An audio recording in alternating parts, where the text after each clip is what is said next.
안녕하세요 여러분, 꿀단지입니다. 이번 시간에는 정보사회의 미래 모습에 관련된 내용을 함께 알아보려고 해요.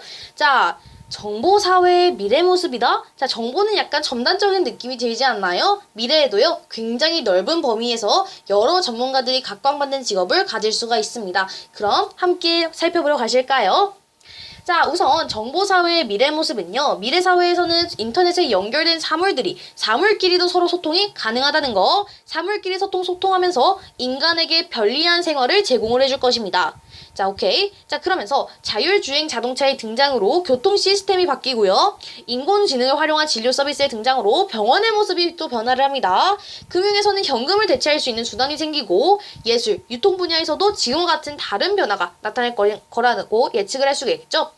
그때 소프트웨어는 이러한 변화의 가장 핵심적인 역할을 하고 있습니다. 소프트웨어가 아까 어디에서 또 핵심적인 역할을 했죠? 정보 사회에서도 주요한 역할을 했었다라고 얘기를 했습니다. 네, 여기 보면은 정보사회의 가장 핵심적인 원동력이다 라고 얘기를 했잖아요. 그 내용과 같다고 보시면 돼요. 소프트웨어가 굉장히 중요합니다. 소프트웨어는 이러한 변화의 가장 핵심적인 역할을 하고 있으므로 여기 내용을 한번 보시면요.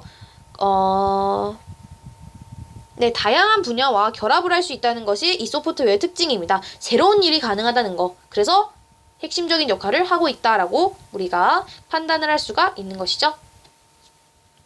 자, 그러면 정리를 해 오도록 할게요. 네, 계속 볼게요. 이렇게 해서 제가 정리를 조금 해보았습니다. 일단은 미래사회에서는 인터넷에 연결된 그 사물들이 서로 소통을 하면서 인간에게 편리한 생활을 제공해 줄 것이다 라고 예측이 되는데요. 자율주행 자동차의 등장으로 교통 시스템이 바뀌고 인공지능을 활용한 진료 서비스의 등장으로 병원의 모습이 새롭게 변화가 될 것입니다. 또한 금융에서는 현금을 대체할 수 있는 수단이 생기고요. 이외의 예술, 유통 분야에서도 지금과 다른 새로운 변화가 나타날 것이라고 예상됩니다. 자, 소프트웨어는 이러한 변화에 가장 핵심적인 영향을 하고 있다, 핵심적인 역할을 하고 있다라고 생각을 하시면 됩니다. 자, 그러면 소프트웨어가 얼마나 중요한지 아시면서 각 직업군에 대하여 알아보도록 하겠습니다. 첫 번째는 영상처리 전문가입니다. 영상처리 전문가는 홀로그램과 같은 기술을 이용하여 영상 이미지의 다양한 특수 효과를 연출합니다. 홀로그램은 예술, 과학과 같은 분야에 활용이 되는데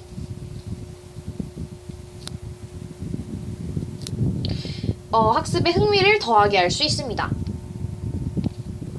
인공지능 전문가는 사람처럼 스스로 생각하고 이해하고 행동하는 능력을 갖춘 컴퓨터 프로그램을 개발하는 역할을 해요. 그래서 인공지능을 개발한다라고 생각을 하셔도 어렵지 않을 겁니다. 자, 다음 의료 헬스케어 전문가입니다. 환자의 생활 습관과 유전자 정보와 같은 그 빅데이터를 분석하여 환자에게 정확한 치료가 이루어질 수 있도록 조력자의 역할을 하는 것이 의료 헬스케어 전문가입니다. 빅데이터 전문가는요, 대용량의 그 데이터를 분석하고 활용을 해서 맞춤형 정보를 제공합니다. 빅데이터 분석은 공익을 위한 심야 버스 노선의 개발, 음료 또는 과자류 등의 상품 개발과 같은 다양한 분야에서 활용이 되고 있어요. 근데 여기서 여러분이 빅데이터라는 단어가 조금 헷갈리실 수가 있어서 확인 드릴게요. 빅데이터란 디지털 환경에서 생성되는 그 데이터로 수치와 문자, 영상 데이터를 포함한 대규모 데이터를 말합니다.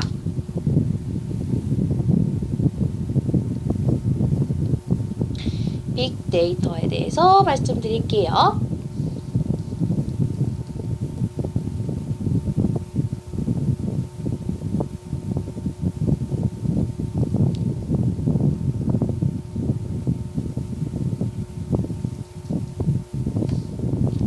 그래서 여기에 수치, 문자, 영상 데이터를 포함한 대규모 데이터를 얘기를 합니다. 자, 어쨌든 다음 핀테크 보안 전문가입니다. 헷갈리실 수 있는데 핀테크라는 단어가 어려우실 수 있어요. 의미를 한번 확인해 볼게요. 핀테크 보안 전문가는요, 금융과 정보통신 분야의 전문가로 모바일 혹은 소셜 네트워크 서비스 등을 이용한 은행 업무 및 결제 서비스와 같은 금융 서비스의 신뢰성을 담당하고 있다라고 얘기를 하시면 되겠습니다. 자, 다음 마지막 미디어 아티스트입니다. 미디어 아티스트는 컴퓨터 프로그램을 이용하여 미술이나 다양한 영상 매체에 접목을 해서요 관객과 상호작용을 하는 예술 작품을 창작을 합니다. 이게 바로 미디어 아티스트 라는 것을 여러분이 알아주시면 되겠어요. 자, 그러면 정보사회의 미래 직업에 대한 내용 우리가 확인해봤습니다. 그러면 글로 부러져 있는 내용을 한번 확인해볼게요. 자, 보겠습니다. 소프트웨어의 역할이 확장이 되면서 현재의 직업들은 이 소프트웨어의 도움을 받아서 새롭게 변화하고 발전을 해 나갈 것입니다. 또한 이 소프트웨어의 그 도움을 받아서 변화하는 그것을 중심으로 새롭고 다양한 직업이 새로 생겨납니다. 이 소프트웨어를 중심적으로 해서 소프트웨어에 이거를 접목시켜서 이거를 소프트웨어에 접목을 시켜서 새로운 직업군을 만들어내는 것이 이제 정보사회의 미래 직업이라고 예상이 되는데요.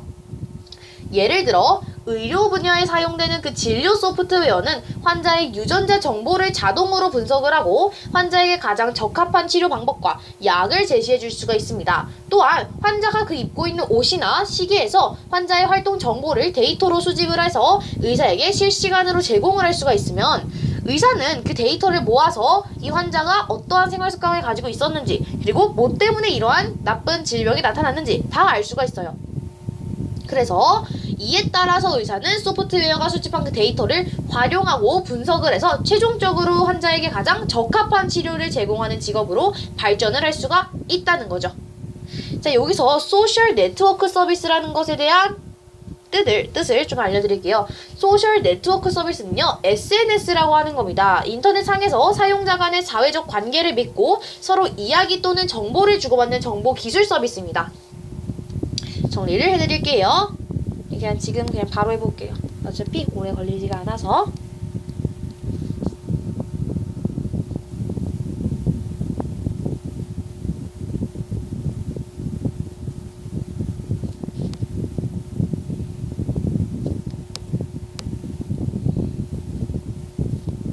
SNS를 여러분이 굉장히 친숙한 용어죠?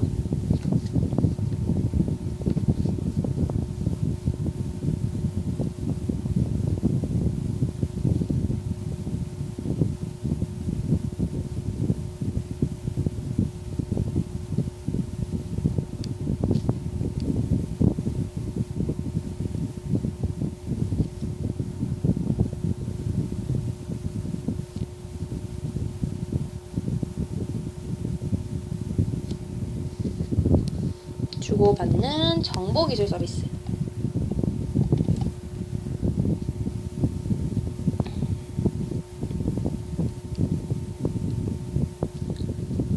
요거를 알아두시면 될 것 같아요.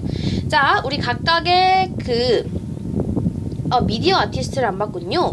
자, 미디어 아티스트는 컴퓨터 프로그램을 미술이나 다양한 영상 매체에 접목을 해서요 관객과 상호작용하는 예술 작품을 창작합니다. 자, 그래서 위에 미래 직업에 관련된 내용을 우리가 확인을 해봤어요. 자, 여러분이 넘어가면요 미래 사회를 예측하게 됩니다. 미래 사회를 예측하는데 저는 이렇게 예측을 해봤어요. 사회가 이제 점점 사람들의 소통하는 게 적어지는 것 같다. 그러면서 기술이 굉장히 발전을 하면서 사람이 할 일을 기계가 대신해서 사람들이 대면에서 의사소통하는 기회가 흔치 않기 때문이다. 라면서 이유를 적었고요. 그러면 질문이 하나 생길 겁니다. 소프트웨어의 발달이 가져온 사회 변화에서 미래 사회가 발달하였을 때 그 부작용이 있다면 그것은 무엇일까라는 그렇게 질문을 할 수가 있었고, 미래 사회의 변화의 중심에는 어떤 것이 있다. 왜냐하면 뭐뭐이기 때문이다의 질문에서는 미래 사회의 변화의 중심에는 소프트웨어가 있다. 왜냐하면 사회가 발달하는 방식이 점점 기술화되고 기계끼리, 즉 인공지능끼리, 인터넷과 연결된 사물과 사물끼리 연락을 하는 사회가 오고 있기 때문이다 라고 얘기를 할 수가 있겠죠. 자, 그러면서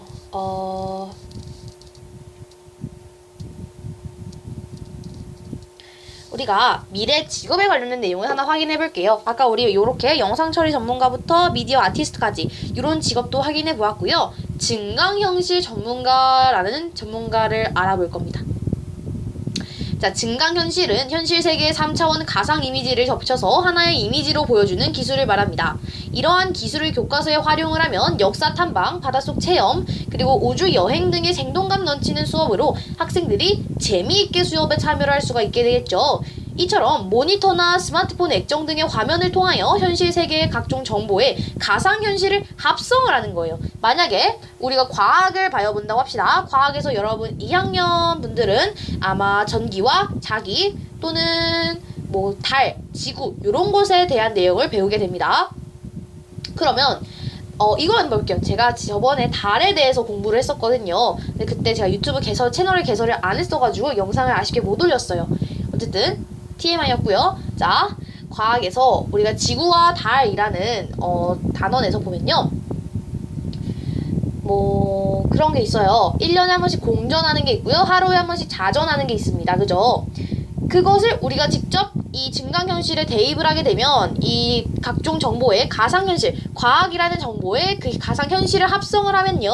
우리가 직접 지구를 돌려보면서 뭐가 자전이고 어떤 것이 공전인지, 그리고 우리가 볼 때 별은 어디에서 뜨고 어디로 지는지, 태양은 어디에서 뜨고 어디로 지는지를 훨씬 더 생생하게 알 수가 있을 것입니다. 직접 체험을 하는 것과 똑같죠.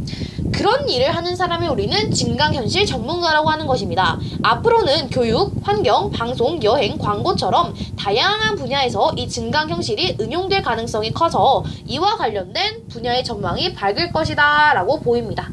이렇게 증강현실 전문가라는 직업에 대해서 알아보게 되었어요.